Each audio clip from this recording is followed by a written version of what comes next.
What it do, YouTube? I've been waiting all week to say this. It's that time of week again. Before we get started, just want to put that out there that I am not playing with the Miami Dolphins. This time I'm playing with the St. Louis Rams. I will let you know in just a second. But I'm playing up against one of the subscribers, Toxic Storm 64. Shout out to you, Toxic Storm 64. Toxic Storm, sorry, 64. Reason why I'm using the St. Louis Rams is because I actually got involved in a not an official Madden tournament. Just a little competition between fellow YouTubers. I already knocked out my first game.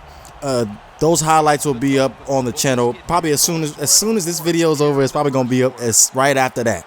It's gonna be up right after that. Also, I plan on hopefully streaming my second game tonight. So please stay tuned for that. Yeah, it's that time of week again.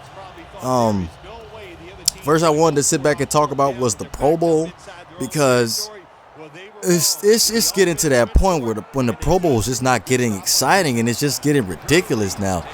Like, I remember like back in 2005, the Pro Bowl used to be so exciting because they had the skills challenge and like a whole bunch of events for the players to actually get involved. The World's Strongest Man, they had like the whole bench press thing, so you could get the most reps on the bench press. They had best hands challenge, of course. They had the best hands challenge was basically just like the catching drill in the NFL combine, a draft combine. They basically the same catching drill. They had an obstacle course. I remember the last one they had was 2005, 2006. Ed Reed ended up winning that. They ended up having the 40-yard dash, determining who's the fastest man in the NFL. But yeah, it was pretty exciting. It was really exciting. But now when it comes down to it, the Pro Bowl now is just getting ridiculous and boring to me, in my honest opinion. And like it's just getting worse, considering how the fact that it just doesn't seem organized anymore. It really does not seem organized because of the fact that there's so many Pro Bowl alternates. So really, you can't really call it a Pro Bowl anymore because they set a new record for Pro Bowl replacements, which is 36 replacement players, because people don't want to play. Nobody wants to play, and of course, they decided they wanted to change the Pro Bowl to being before the Super Bowl instead of after the Super Bowl, which I don't like that either, because the people that are actually participating in the Super Bowl, they're not qualified to play in it, so they're forced to drop out of the Pro Bowl to actually play. Now, obviously, it came down to Rashad Jones became the next on the chop block. Brent Grimes became next on the chop block to being actually in the Pro Bowl, which, in my honest opinion, on Rashad Jones' standpoint, I kind of find that disrespectful. I really find it disrespectful. Like I keep saying it. I really keep saying it. Man was the best safety in the league this year. Was literally the best safety in the league this year. He should have been a first ballot safety as far as being in the Pro Bowl. No questions asked. I just find it disrespectful. Find it disrespectful towards Rashad Jones for him to actually be snubbed and actually being an alternate player. But hey, when it comes down to it, it's an absolute honor to play in the Pro Bowl. Now, Brent Grimes, on the other hand, that's a different story. Because honestly, I don't think he should have made it to the Pro Bowl, honestly, because he played terrible this year. Literally played terrible, and just does not deserve to go to the Pro Bowl. I really honestly think that Tremaine Johnson from the St. Louis Rams should have went to the Pro Bowl instead of him. Man has 7 picks. Had 7 picks. I think there's like 3 other corners out there. Pac-Man Jones should have went to the Pro Bowl. It's just other corners out there that basically deserve to go to the Pro Bowl more than Brent Grimes. But next topic I wanted to talk about was Calvin Johnson. Like, that whole retirement thing is like swirling up huge now. Before it was just a little headline, but now it's really starting to get a little bit serious. Now, the way I sit back and look at the whole thing with Calvin Johnson, honestly, the Detroit Lions have only been to the playoffs that one time, and that was last year. In Calvin Johnson's whole career, they only been to the playoffs that one time. And they ended up getting cheated by the Dallas Cowboys, but that's the conversation for a different day.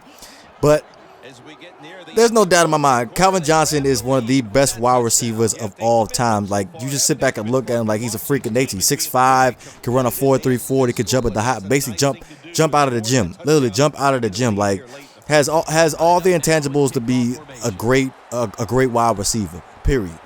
But now, as far as right now, he is not the best wide receiver in the league right now, because based off of what I've seen from him this season,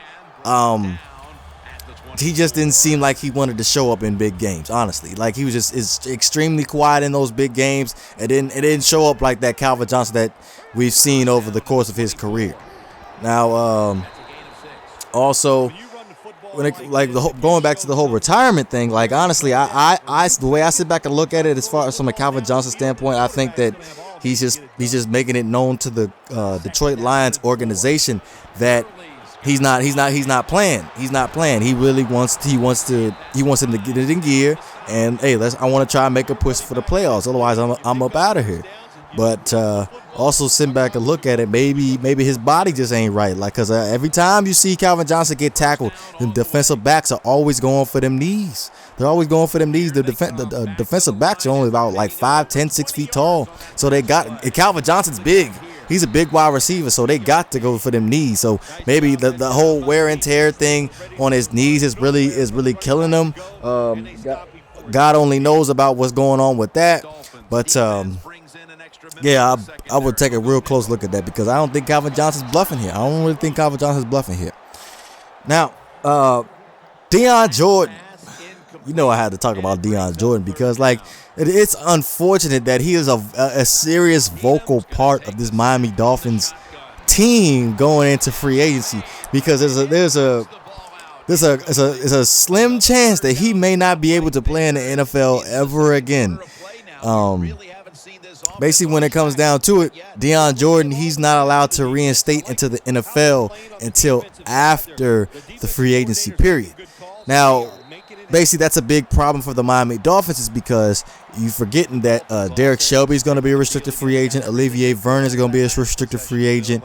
And, like, there's the chance that we may end up getting rid of Cameron Wake.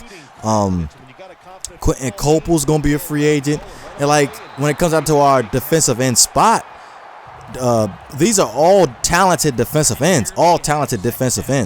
In my honest opinion, I prefer to keep Olivier Vernon, because he's younger, he's proven. Derek Shelby too as well, and perhaps Quentin Copel. I think Quentin Copel just needs to be put in the right system. I think he could be a good defensive end. But yeah, the whole thing with Deion Jordan is, I think that the Miami Dolphins just want to be able to get him reinstated and actually see where his head's at as far as him motivated to play football, because we traded a first and second round pick for this dude. A first and second round pick for this dude, and he hasn't panned out well for the Miami Dolphins, period. Hasn't panned out well for the Miami Dolphins, period. His first season, he ended up not even playing until like week 13, because he had a shoulder injury.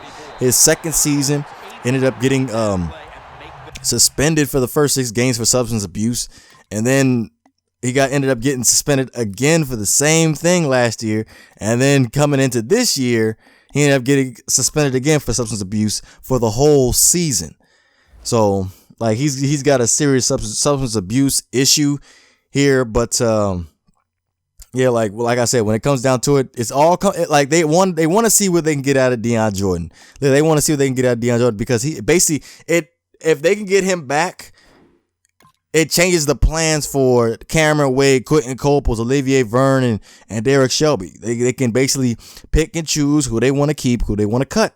That's basically how I feel like they're going to end up doing it. Now, last topic I want to talk about today was going to be the Ndamukong Suh being able to the Miami Dolphins wanting to restructure the Ndamukong Suh's contract. I kind of saw this coming, but I didn't think they was going to do it they talk about it this early. It was because of the fact that we got no cap space. Honestly, we have no cap space. Honestly, obviously, when coming into the season, like I said before, we was going to be Super Bowl or nothing. That's how I sat back and looked at it. We were going to be Super Bowl another. We ended up signing Ryan Tannehill back to a $90 million contract. Ndamukong Suh to a $114 million contract. We was putting all our aces on the board to actually make a serious playoff run, and it didn't work out. So what did they do? Hey, we gotta go to Ndamukong Suh, and hey, we gotta reconstruct this contract because he's scheduled to make over $26 million going into the 2016 season. We do not have the cap space to be able to actually work around that, put the pieces around the Miami Dolphins to make it work here. So they have to reconstruct Ndamukong Suh's contract. I honestly think that if it was me, honestly, I would be like, hell no. Actually, you know what? He came to the Miami Dolphins so he can go to the playoffs because he obviously ain't doing it in Detroit. He's going to get all of his money. He's going to get all his money. He's just not going to get all the money that he was initially going to get for the 2016 season until later on down the road within his contract. So I think he'll bend and end up reconstructing this contract to put the pieces around that defense, the offense, for us to make a push for the playoffs. But yeah, like I said before, leave a comment in the comments section, anything football related, and I will try to discuss that next week on Tell It Like It Is. That's the title. Tell It Like It Is. Tell it like it is. Like I said before, I'm gonna be streaming tonight, hopefully against my tournament opponent. Hopefully I get to see you guys up in there. You know what it is. If you enjoy the content, please don't forget to hit that like and subscribe button. This is Great One Devore. I'm up out of here.